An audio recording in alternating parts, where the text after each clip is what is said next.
आरोप लगा रही है कि भारत जोड़ो यात्रा नहीं, भारत तोड़ो यात्रा, तो आप उस पर क्या कहना चाहते हैं? नहीं, बीजेपी का तो काम ही आरोप लगाना है। आप बीजेपी सत्ता में रहती है तो बाबा साहब अंबेडकर के संविधान में हमें अधिकार मिला था कि जो आदमी सत्ता में रहता है वो आम आदमी, जनता, गरीब की हित की बात करे। लेकिन भारतीय जनता पार्टी ऐसी सत्ता है कि वो हमेशा कांग्रेस की बात करती है, 2014 के बाद की बात नहीं करते। तो आरोप लगाना तो इनका काम है। ये आरोप अपना बताएं ना, जब इनको सत्ता में जनता ने चुना है अगर इनको, तो इसलिए नहीं चुना है कि कांग्रेस के ऊपर आरोप लगाएं, इसलिए चुना है कि अपने काम बताएं। 2014 के बाद माननीय नरेंद्र मोदी जितना झूठ का पुलिंदा इस देश और प्रदेश से बोल के आए थे, आज उनके पास बताने के लिए कुछ है नहीं। बताएं कि 2014 में मोदी जी ने क्या क्या बोला था। 100 दिन में काला धन की बात आई थी, 2 करोड़ रोजगार की बात आई थी, अनेकों झूठ का पुलिंदा लेके आज वो बताने के लिए कुछ है इनके पास। तो अब चुनाव में क्या करे, तो नए नए सफूके लेके जाते, तो यात्रा को बता रहे। मैं कहता हूं कोई भी अगर किसी भी व्यक्ति में अगर चेतना है, अगर कोई गरीब को राहुल गांधी गले लगा रहा है, किसी विकलांग को गले लगा रहा है, किसी बूढ़ी मां को गले लगा रहा है, तो कैसे भारत तोड़ना है हमें नहीं समझ में आता। हम तो जानते हैं कि अगर किसी आप गरीब जरूरतमंद को, जो पीड़ित है, दुखी है, उसको गले लगा रहे हैं, तो भारत जोड़ने का ही काम होता, ना कि तोड़ने का काम है। भाजपा कहने वाली वो कहती रहेगी। चुनावी नमस्कार, आप देख रहे हैं राजधानी समाचार। बात की जाए मध्य प्रदेश कांग्रेस पार्टी की, राहुल गांधी जो युवा नेता के तौर पर जाने जाते हैं भारत में, और अपन बात करें उनकी भारत जोड़ो यात्रा की, तो अनेक राज्यों से होती हुई मध्य प्रदेश में भारत जोड़ो यात्रा आ रही। बात करेंगे पवन पटेल जी हमारे साथ हैं, प्रदेश मंत्री हैं कांग्रेस पार्टी के। लगातार आप पार्टी के लिए काम करें, इस यात्रा को आप कैसे देखते हो? क्या 2023 और 2024 का क्या चुनाव में कुछ आएगा बदलाव?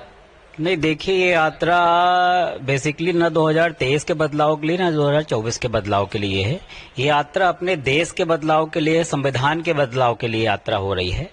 जिस तरह इतिहास गवाह है कि महात्मा गांधी जी ने अहिंसा के मार्ग में चलकर जिस तरह अंग्रेजों से इस देश को आजाद कराया था, आज ये भारतीय जनता पार्टी के लोग उसी तरह के हालात इस देश और प्रदेश में पैदा कर दिए हैं। आम आदमी सुरक्षित महसूस नहीं कर रहा, बेरोजगार आत्महत्या कर रहा, किसान आत्महत्या कर रहा। उन सबसे निजात दिलाने की जरूरत फिर से थी, तो आज वही इतिहास फिर से रिपीट हो रहा। आज फिर से दूसरा गांधी ये भाजपा जैसे अंग्रेजों से फिर से इस देश को आजाद कराने के लिए अहिंसा के मार्ग पे निकल चुका है, और इस पूरे देश की जनता जिस तरह उनका समर्थन कर रही है, ये 2023-24 के आने वाला पूरा समय कांग्रेस का है। आने वाला पूरा समय देश हित की बात जो करेगा वही इस देश पे राज करेगा। बीजेपी आरोप लगा रही है कि भारत जोड़ो यात्रा नहीं, भारत तोड़ो यात्रा, तो आप उस पर क्या कहना चाहते हैं? नहीं, बीजेपी का तो काम ही आरोप लगाना है।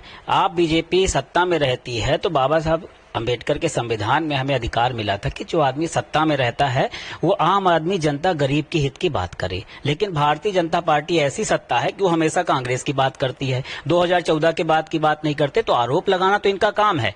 ये आरोप अपना बताएं ना, जब इनको सत्ता में जनता ने चुना है अगर इनको, तो इसलिए नहीं चुना है कि कांग्रेस के ऊपर आरोप लगाएं, इसलिए चुना है कि अपने काम बताएं। 2014 के बाद माननीय नरेंद्र मोदी जितना झूठ का पुलिंदा इस देश और प्रदेश से बोल के आए थे, आज उनके पास बताने के लिए कुछ है नहीं। बताएं कि 2014 में मोदी जी ने क्या क्या बोला था। 100 दिन में काला धन की बात आई थी, 2 करोड़ रोजगार की बात आई थी, अनेकों झूठ का पुलिंदा लेके आज वो बताने के लिए कुछ है इनके पास। तो अब चुनाव में क्या करे, तो नए नए सफूके लेके जाते, तो यात्रा को बता रहे। मैं कहता हूं कोई भी अगर किसी भी व्यक्ति में अगर चेतना है, अगर कोई गरीब को राहुल गांधी गले लगा रहा है, किसी विकलांग को गले लगा रहा है, किसी बूढ़ी मां को गले लगा रहा है, तो कैसे भारत तोड़ना है हमें नहीं समझ में आता। हम तो जानते हैं कि अगर किसी आप गरीब जरूरतमंद को, जो पीड़ित है, दुखी है, उसको गले लगा रहे हैं, तो भारत जोड़ने का ही काम होता, ना कि तोड़ने का काम है। भाजपा कहने वाली वो कहती रहेगी।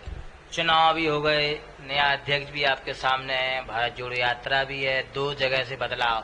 राहुल गांधी जब सड़कों पर उतरे तो आप देख रहे जन समर्थन मिल रहा है, तमाम आप सोशल मीडिया के प्लेटफॉर्म पे देख रहे हैं। ये जन समर्थन जो मिल रहा है किस प्रति और किस लिए मिल रहा है? नहीं, देखिए, जन समर्थन तो मिलना लाजमी है, क्योंकि ये कांग्रेस पार्टी जनता की पार्टी है, कांग्रेस पार्टी आम आदमी की पार्टी है, कांग्रेस पार्टी गरीब मजदूर किसान की पार्टी है। ये तो भारतीय जनता पार्टी हमेशा इस टाइप का प्रोपोगंडा फैलाती रही है कि ये सत्ता के लिए बढ़ते हैं, फिर बोलेंगे एक ही परिवार सत्ता कर रहा, पता नहीं क्या क्या क्या। जबकि इतिहास गवाह है कि जिस दिन चाहते उस दिन सोनिया गांधी प्रधानमंत्री बन जाते, जिस दिन चाहते उस दिन राहुल गांधी प्रधानमंत्री बन जाते। हमारी प्रायोरिटी सत्ता नहीं है, हमारी प्रायोरिटी बाबा साहब संविधान के अनुसार चलते हुए इस देश और प्रदेश की आम जनता, गरीब की मदद करना, उसकी लड़ाई लड़ना है और हम उसी दिशा में काम कर रहे हैं। सत्ता हमें मिले या ना मिले, लेकिन हम बाबा साहब के संविधान पे ऊपर हमें विश्वास है और उसी संविधान को आगे करते हुए राहुल गांधी जी आम जनता की आवाज उठाने इस देश में निकल चुके हैं। और इस देश का हर व्यक्ति जिसमें चेतना है, जिसमें देश हित का चाहता, जिसमें देश हित की भावना से ओतप्रोत है, वो बिना किसी छल कपट के, बिना किसी शर्त के राहुल गांधी जी के साथ में आ रहा है, कांग्रेस पार्टी के साथ में आ रहा है।